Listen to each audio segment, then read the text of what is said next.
గౌరవనీయులైన పార్లమెంట్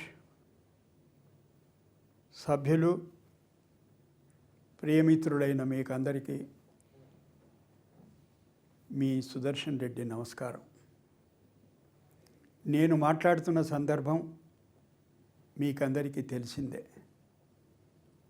అయితే ఇది కేవలం నాకు మద్దతు ఇవ్వండి, నాకు ఓటు వేసి నన్ను గెలిపించండి అని అడగడానికి మాత్రమే కాదు. మీ కర్తవ్యం ఏమిటో మీకు గుర్తు చేయడానికి కూడా కాదు. అయినా ఇది మనం మాట్లాడుకోవాల్సిన ఒక సందర్భం.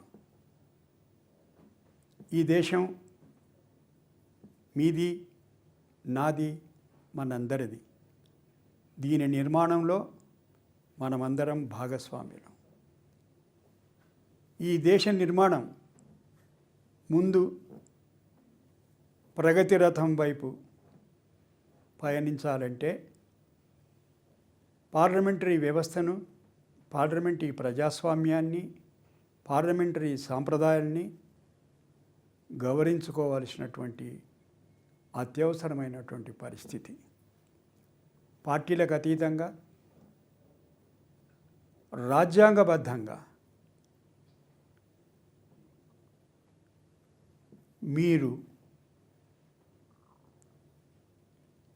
ఆత్మ ప్రబోధానుసారం